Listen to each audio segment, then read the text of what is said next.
আজকে আমাদের যুব সমাজ, আজকে আমাদের যুবক বৃন্দদের মধ্যে ডিজে নিয়ে যে তারা গান বাজনা, তারা মদের আড্ডা পিটিয়ে যায়। আমাদের জন্য এটা বড় আফসোসের বিষয়। আমি আপনাদের প্রত্যেকের কাছে এটা বিনীত যে আপনার যদি ওরকম সুযোগ্য সেই যুবক যদি সন্তান থাকে, তাদেরকে আপনার দায়িত্ব যে তাদেরকে সতর্ক এবং সাবধান করা। আপনার এটা মূলত দায়িত্ব। আল্লাহ রাব্বুল ইজ্জত আপনাকে যে সন্তান দিয়েছেন, ছেলে দিয়েছেন কিংবা মেয়ে দিয়েছেন, সেই যে আপনার ইহুদিদের কালচার কিংবা বেধর্মীদের কালচারে যে সে ডুবে যাবে, এটা কখনো একজন মুমিনের করণীয় হতে পারে না। তার ইন্নাল হামদুলিল্লাহ নাহমাদুহু ওয়া নাস্তাঈনুহু ওয়া নাস্তাগফিরুহু ওয়া নু'মিনু বিহি ওয়া নাতাওয়াক্কালু আলাইহি ওয়া নাউযু বিল্লাহি মিন শুরুরি আনফুসিনা ومن سيئات أعمالنا من يهده الله فلا مضل له ومن يضلله فلا هادي له وأشهد أن لا إله إلا الله وحده لا شريك له وأشهد أن محمدا عبده ورسوله أما بعد فإن خير الحديث كتاب الله وخير الهدي هدي محمد صلى الله عليه وسلم وشر الأمور محدثاتها وكل محدثات بدعة وكل بدعة ضلالة وكل ضلالة في النار.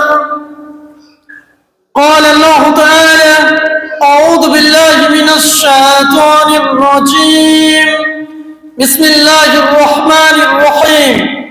يا أيها الذين آمنوا اتقوا الله حق تقاته ولا تموتن إلا وأنتم مسلمون. يا أيها الناس اتقوا ربكم الذي خلقكم من نفس واحدة وخلق منها زوجها وبث منهما رجالا كثيرا ونساء واتقوا الله الذي تساءلون به والأرحام إن الله كان عليكم رقيبا. يا أيها الذين آمنوا اتقوا الله وقولوا قولا سديدا يصلح لكم أعمالكم ويغفر لكم ذنوبكم ومن يطع الله ورسوله فقد فاز فوزا عظيما. أما بعد أعوذ بالله من الشيطان الرجيم. بسم الله الرحمن الرحيم. يا أيها الذين آمنوا لا تتخذوا اليهود والنصارى. عن ابن عمر رضي الله تعالى عنهما قال: قال رسول الله صلى الله عليه وسلم: من تشبه بقوم فهو منهم. رب اشرح لي صدري ويسر لي أمري واحلل عقدة من লিসানি ইয়াফকাহু কওলি। শ্রদ্ধেয় সম্মানিত উপস্থিতি, বিশিষ্ট উলামায়ে কিরাম, আলেমে দ্বীন এবং আমার সুপ্রিয় দিনী ভাই সকল, প্রথমত সেই মহান আল্লাহ রাব্বুল ইজ্জতের কাছে এই দোয়া, এই কামনা করি, আল্লাহ রাব্বুল ইজ্জত যেন আমাদেরকে সুস্থ রাখেন, ঈমানের উপর রাখেন এবং আমাদেরকে মৃত্যুর মুহূর্তে কালিমায়ে তাওহীদ লা ইলাহা ইল্লাল্লাহ বলার সুযোগ দান করেন। আমিন ইয়া রাব্বাল আলামিন। প্রশংসা মাত্র সেই মহান আল্লাহ রাব্বুল ইজ্জতের জন্য, যিনি আমাদেরকে সৃষ্টি করেছেন। শুধু সৃষ্টি করেছেন তা নয়, বরঞ্চ এই বিশ্ব জগতের মধ্যে যতগুলো ছড়িয়ে ছিটিয়ে মখলুকাত রয়েছে, তার মধ্যে সর্বোত্তম, সর্বোৎকৃষ্ট, সর্বওয়াল, আশরাফুল মখলুকাত হিসেবে সৃষ্টি করেছেন। অপরদিকে শুধুমাত্র তাই নয়, এই বিশ্ব জগতের মধ্যে যতগুলো ছড়িয়ে ছিটিয়ে দিন ধর্ম রয়েছে, তার মধ্যে একমাত্র গ্রহণযোগ্য দিন, একমাত্র মনোনীত দিন, একমাত্র পছন্দীয় দিন ইসলামের মতো দিন দিয়েছেন, কোরআনের মতো বাণী দিয়েছেন এবং নবী মুহাম্মদ সাল্লাল্লাহু আলাইহি ওয়াসাল্লাম নবীর উম্মতি বানিয়েছেন। সেই মহান আল্লাহ রাব্বুল ইজ্জতের আমরা সকলে সংক্ষিপ্ত প্রশংসা থাকি আলহামদুলিল্লাহ। শান্তির ধারা বিবর্ষিত হোক বিগত নবীগণের উপর, বিশেষভাবে নবী মুহাম্মদ সাল্লাল্লাহু আলাইহি সাল্লামের উপর, যে নবী মুহাম্মদ সাল্লাল্লাহু আলাইহি সাল্লামের মাধ্যমে আমরা কল্যাণকার দিন পেয়েছি, যে নবী মুহাম্মদ সাল্লাল্লাহু আলাইহি সাল্লামের মাধ্যমে আমরা আমাদের রব আল্লাহকে জানতে পেরেছি, যে নবী মুহাম্মদ সাল্লাল্লাহু আলাইহি সাল্লামের মাধ্যমে আমরা হক এবং বাতিলের মধ্যে পার্থক্য বিশিষ্ট ওলামায়ে কিরামদের মাধ্যমে আমরা জানতে পেরেছি।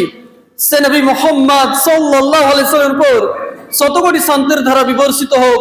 আল্লাহুম্মা সাল্লি আলাইহি, আল্লাহুম্মা বারিক আলাইহি। সুপ্রিয় ভাই সকল, আজকে যে বিষয়টি নিয়ে আলোচনা করব, দেখেন আলোচ্য বিষয় সময় সাপেক্ষে হওয়া উচিত। এটা আমাদের বিবেক, এটা আমরা সাধারণত ভেবে থাকি, যাতে করে আমাদের সমাজ উপকৃত হতে পারে।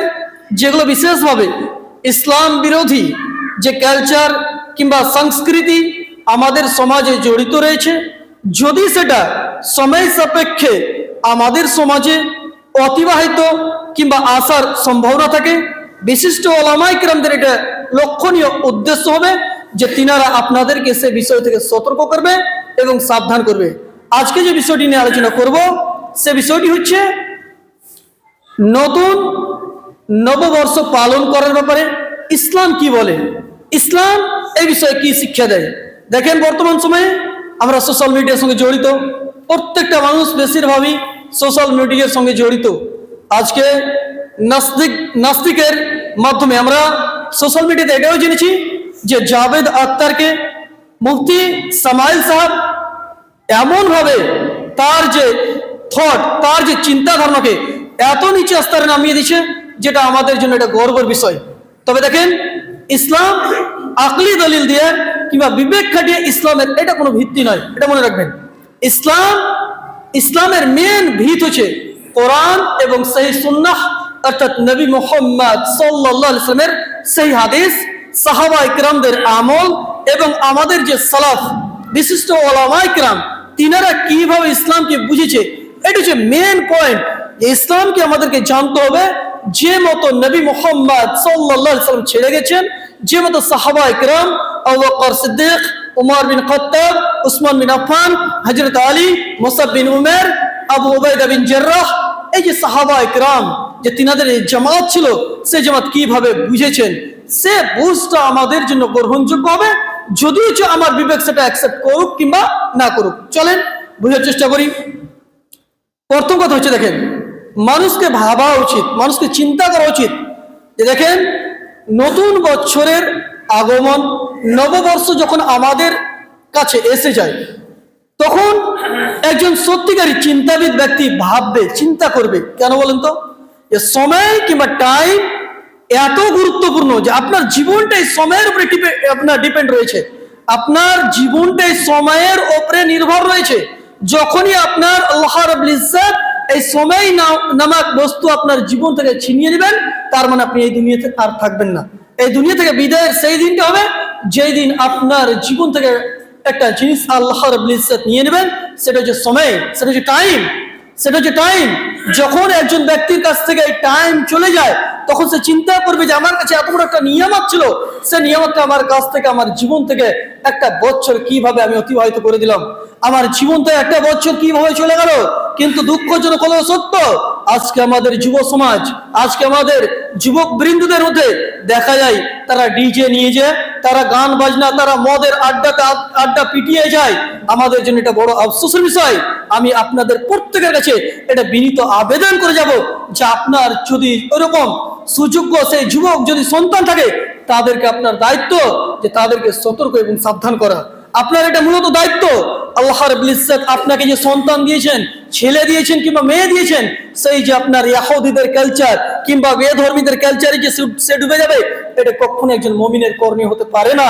তার কারণ যে দেখেন, আল্লাহ রাব্বুল ইজ্জত তিনি বলছেন, সূরা মাইদা খুলবেন, সূরা 55 আয়াত নম্বর, সূরা 5 আয়াত নম্বর 51 মধ্যে আল্লাহ রাব্বুল ইজ্জত তিনি বলছেন, ইয়া আইয়ুহাল্লাযীনা আমানু লা তাত্তাখিযু ইয়াহুদা ওয়ান নাসারা।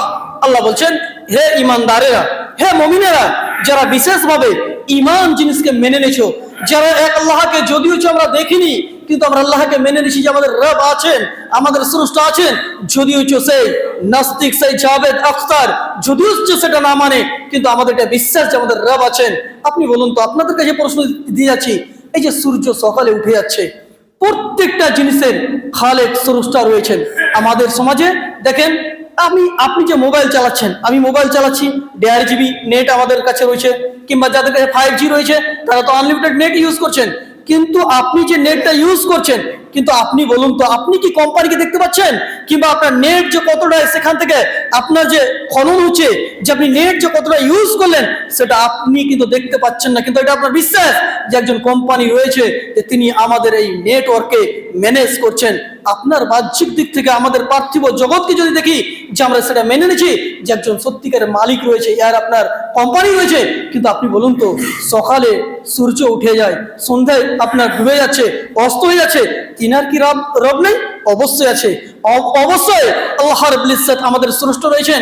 এবং নাস্তিকদের ব্যাপারে নবী মুহাম্মদ সাল্লাল্লাহু আলাইহি সাল্লাম এই কথা অবশ্যই বলেছেন যে দেখো, এমন একটা সময় আসবে, এমন একটা যুগ আসবে, যে সময় মানুষরা বলবে যে যে এটা কে সৃষ্টি করেছে। মনে করেন হয়তোবা প্রশ্ন করা হলো, সূর্যকে কে সৃষ্টি করেছে, কিংবা চন্দ্রকে কে সৃষ্টি করেছে, জমিনকে কে সৃষ্টি করেছে, বিশ্বজগৎকে কে সৃষ্টি করেছে। এইভাবে এমন একটা পর্যায়ে আপনাকে ফাঁসিয়ে দিবে যে আপনাকে সে তখন বলবে যে প্রত্যেকটা জবাব আপনি বলবেন আমাদের আল্লাহ সৃষ্টি করেছেন, সূর্য আল্লাহ সৃষ্টি করেছেন, চন্দ্র আল্লাহ সৃষ্টি করেছেন। আপনাকে এমন একটা প্রশ্ন করে দিবে যে আপনার রবকে কে সৃষ্টি করেছে। সে সময় আমাদেরকে যে নবী মুহাম্মদ সাল্লাল্লাহু আলাইহি ওয়াসাল্লাম শিক্ষা দিয়েছেন যে সেখানে আমাকে আপনাকে ক্ষান্ত হয়ে যেতে হবে এবং থেকে যেতে হবে, এবং সেখানে আল্লাহ রাব্বুল ইজ্জতের কাছে ইবলিস নামক সেই শয়তানের শয়তানের কাছ থেকে পানাহ চাইতে হবে আল্লাহ রাব্বুল ইজ্জতের দরবারে। সুপ্রিয় ভাই সকল, দেখেন, আপনি আপনার রবকে যদি না চিনেছেন, তাহলে এটা অত্যন্ত আমাদের জন্য কষ্টকর। যদি সত্যিকারে আপনি আপনার রবকে জেনে যান, তাহলে আপনি আপনার রবের যে ইবাদত, যে হুকুক, সেটা আপনি অবশ্যই আদায় করবেন। চলেন, আমি যে কথাটা বুঝাতে চাইছিলাম যে ইহুদি এবং নাসারাদেরকে আল্লাহ রাব্বুল ইজ্জত বন্ধু হিসেবে গ্রহণ করতে নিষেধ করেছেন। কেন? আল্লাহ বলছেন, ইয়া আইয়ুহাল্লাযীনা আমানু লা তাত্তাখিযু ইয়াহুদা ওয়ান নাসারা, হে ঈমানদারেরা, তোমরা ইহুদি এবং নাসারাদেরকে বন্ধু হিসেবে গ্রহণ করো না। এবার চলেন, ইহুদিদের কালচার কি।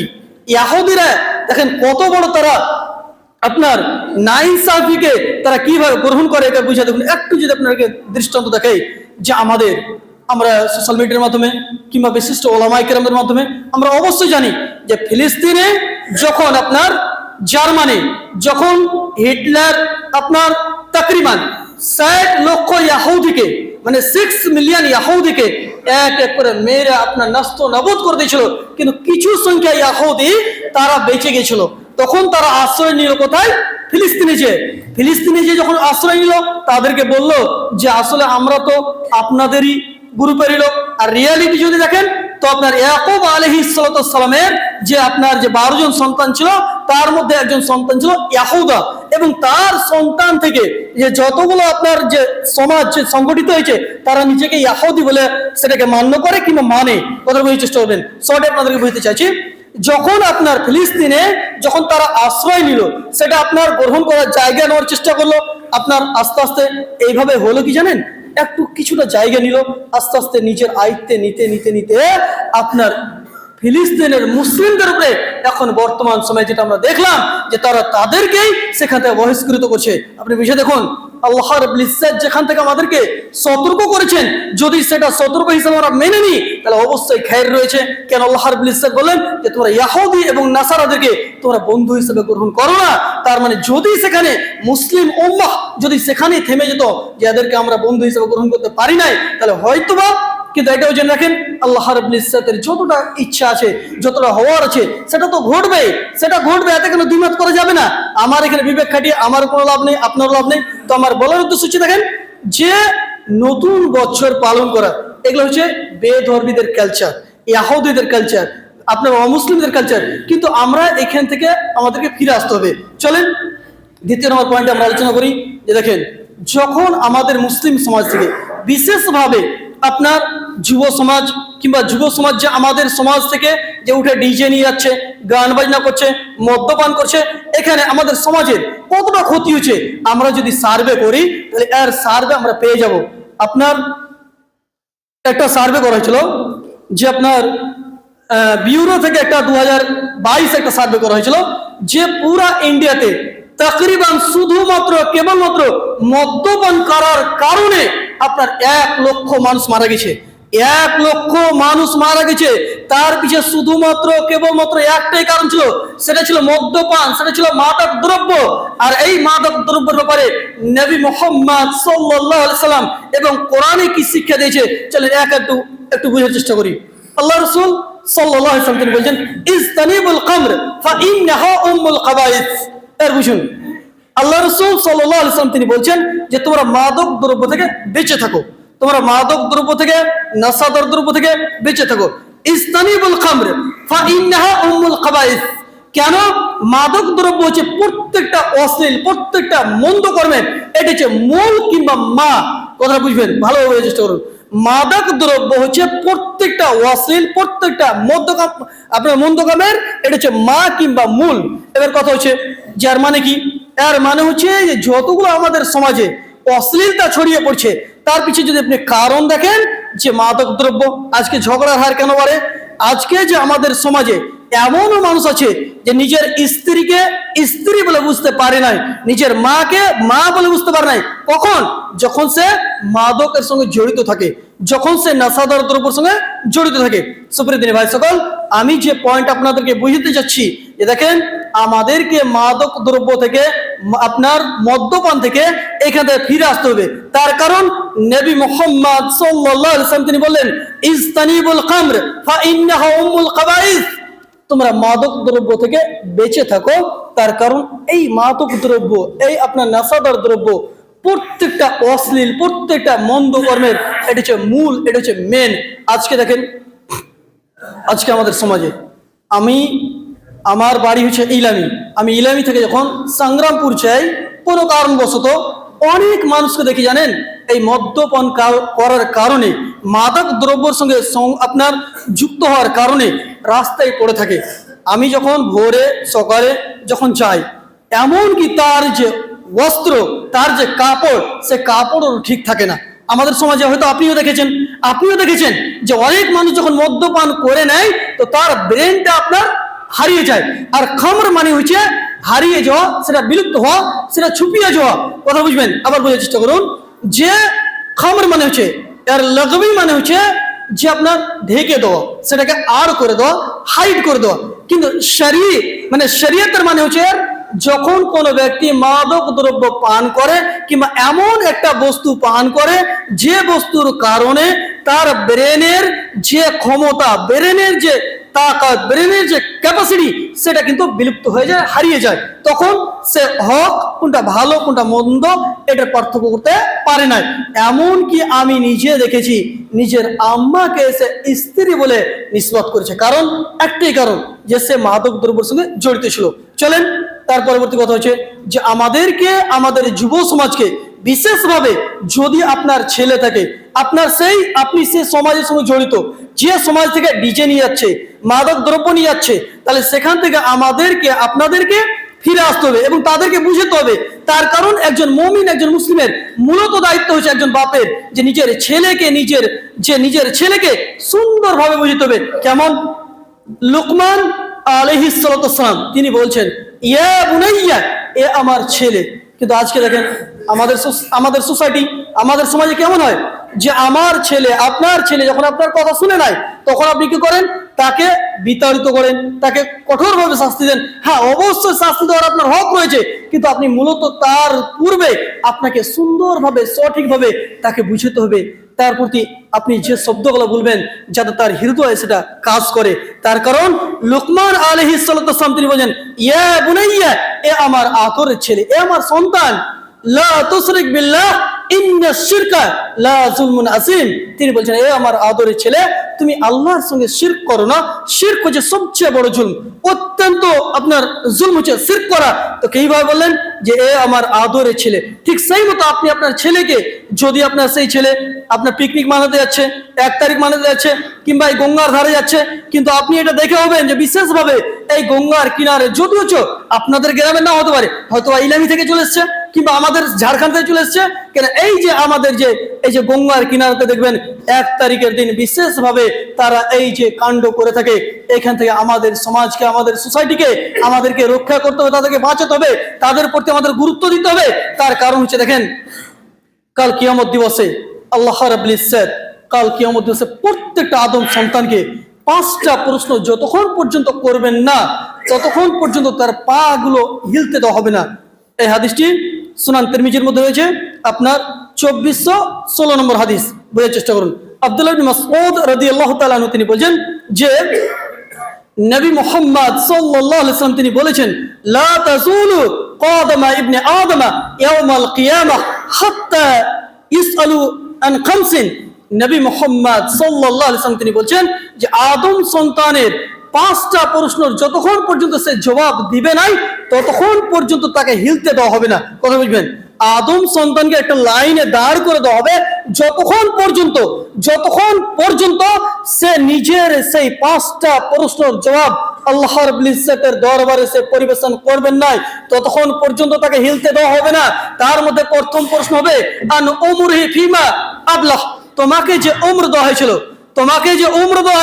তোমাকে যে সময় দেওয়া হয়েছিল, এই সময় তুমি কোথায় ব্যয় করেছো? আমার বলার উদ্দেশ্য হচ্ছে দেখেন, যে প্রথম সওয়াল হবে সময়ের ব্যাপারে, প্রথম সময় হবে সময়ের ব্যাপারে। কিন্তু এই সময়ের ব্যাপারে আমাদেরকে বিশেষভাবে যে 2025-এ আমি কি করলাম, যে আমার জীবন থেকে 1 নয় 2 নয় 365 কিংবা 66 দিন আমার জীবন থেকে অতিবাহিত হয়ে চলে গেল। আমি আল্লাহকে কতটা মানিতে পারলাম, আপনি কতটা মানিতে পারলেন, আপনাকে এখানে গৌর করা উচিত। তারপরে আল্লাহর রাসূল সাল্লাল্লাহু আলাইহি ওয়াসাল্লাম বলেন, ওয়া আন সাবাবিহি ফিমা আফনা।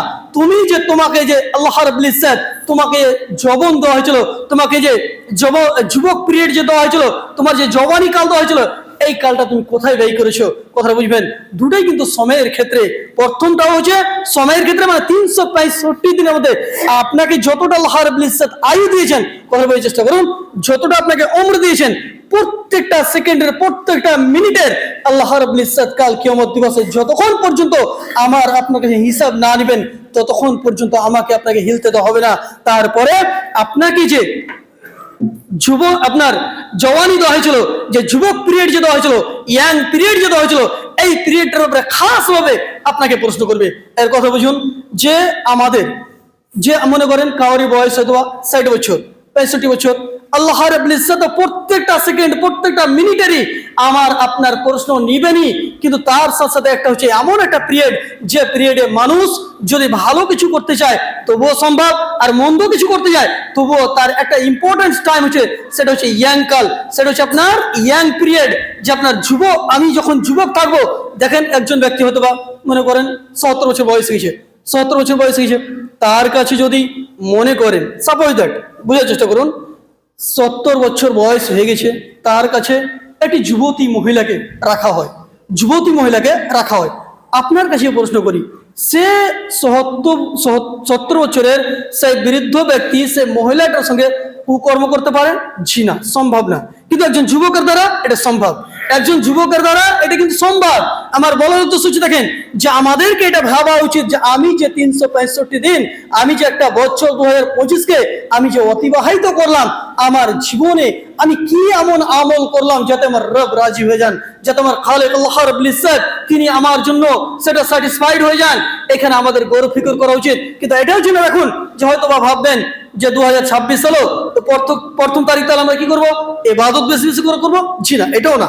কথা বুঝবেন? হ্যাঁ, আপনি গৌর ফিকর করতে পারেন, চিন্তা করতে পারেন, কিন্তু এটা শরিয়তের দৃষ্টিতে এরকম না যে আপনি 2026-এর প্রথম তারিখে আমি বেশি বেশি ইবাদত করবো। হ্যাঁ, আপনি এটা স্টার্ট করতে পারেন যে আমি অনেকটা টাইম অতিবাহিত করে দিলাম, জাস্ট আমার সময় এখন শেষ হয়ে গেল, এখন আস্তে আস্তে আমি কবরের দিকে যাচ্ছি। আর এটাই রিয়েল ফ্যাক্ট, এটাই বাস্তব, এটাই হচ্ছে বাস্তবিক, যে আমার জীবন থেকে যতটা মিনিট, যতটা সেকেন্ড, যতটা ঘন্টা আমার কাছে থেকে যাচ্ছে, ততটা আমি কবর দিকে ধাপিত হচ্ছি। সুপ্রিয় ভাই সকল, আমি যে পয়েন্ট আপনাদেরকে বলতে চাইলাম যে দেখেন, নতুন বছর পালন করা কিংবা 31 ডিসেম্বর পালন করা, এগুলো হচ্ছে ইয়াহুদীদের কালচার, এটা হচ্ছে বেধর্মীদের কালচার। আর নবী মুহাম্মদ সাল্লাল্লাহু আলাইহি সাল্লাম একটি হাদিসের মধ্যে বলেছেন, সে হাদিসটি আবু দাউদের মধ্যে রয়েছে, 4031 নম্বর হাদিস। এই হাদিসের বর্ণনা করেছেন ইবনে উমর রাদিয়াল্লাহু তাআলা আনহু। তিনি বলেন, আন ইবনে উমর রাদিয়াল্লাহু তাআলা আনহু قال قال رسول الله صلى الله عليه وسلم من تسبح بقوم فهو منهم। যে ব্যক্তি যাদের কালচারকে গ্রহণ করলো, যে ব্যক্তি যাদের সংস্কৃতিকে গ্রহণ করলো, তারা তাদেরই অন্তর্গত। যেমন মনে করেন হয়তো আমাদের সমাজে মনে করেন যে কেউ হয়তো সলমান খানকে কিংবা আমির খানকে কিংবা কোনো একটা অ্যাক্টরকে কিংবা কোনো একটা নেতাকে সে ভালোবাসে, দুনিয়াবী ক্ষেত্রে হতে পারে, তার চলন ফেরনের ক্ষেত্রে হতে পারে। কিন্তু এখানে নবী মুহাম্মদ সাল্লাল্লাহু আলাইহি ওয়াসাল্লাম যেটা বললেন, যে ব্যক্তি যাদের কালচারকে গ্রহণ করবে তারা তাদের অন্তর্গত হবে। আমাদেরকে ইহুদি নাসারাদের কালচার থেকে ফিরে আসতে হবে, তাদের পথকে আমাদেরকে প্রত্যাখ্যাত করতে হবে। সুপ্রিয় দিনী ভাই সকল, কোন মুহূর্তে 1 জানুয়ারি, 1 জানুয়ারি, 1 জানুয়ারি মানানো যাবে না।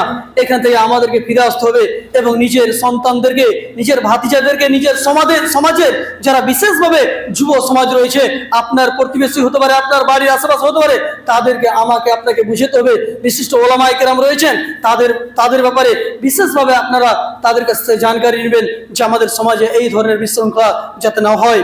কেন আমি আপনাদেরকে এটাই বললাম যে দেখেন, এই যে গঙ্গার কানে, এই যে গঙ্গার ধারে আমরা দেখেছি বিগত সময়ে যে অনেক মানুষ হয়তো মালুমচা থেকে যায়নি, কিন্তু ইলামি থেকে, তারনগর থেকে বিগত সময়ে অনেক টিম এসেছে এবং তারা অনেক রকম অশ্লীলতার সঙ্গে জড়িত হয়েছে, মদ্যপানের সঙ্গে জড়িত, নাশার সঙ্গে জড়িত, গান বাজনা, অনেক রকম ইসলাম বিরোধী কালচারে তারা জড়িত।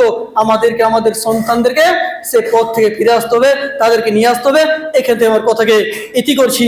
শেষ মুহূর্তে আল্লাহর কাছে দোয়া করি, আল্লাহ আমাদের প্রত্যেককে ইসলামকে বুঝার এবং তার প্রতি আমল করার তৌফিক দান করেন, আমিন। আল্লাহ আমাদের বিশেষভাবে সময়কে সঠিকভাবে, বিশেষভাবে আমরা আল্লাহর ইবাদত করি, আল্লাহ আপনার ইবাদত করতে পারি, এ তৌফিক আমাদের সকলকে দান করেন, আমিন। আল্লাহ আমাদের বিশেষভাবে আমাদের যুব সমাজ যারা হয়তোবা ইসলাম থেকে দূরে, ইসলাম থেকে বিমুখ, আল্লাহ তুমি তাদেরকে ইসলামের হিতাকাঙ্ক্ষী হিসেবে তাদেরকে গ্রহণ করে নেন, আমিন। আল্লাহ যারা বিশেষভাবে এখনো 5 ওয়াক্ত সালাত থেকে দূরে, আল্লাহ আমাদের প্রত্যেককে 5 ওয়াক্ত নামাজি হিসেবে আপনি কবুল করে নেন, আমিন।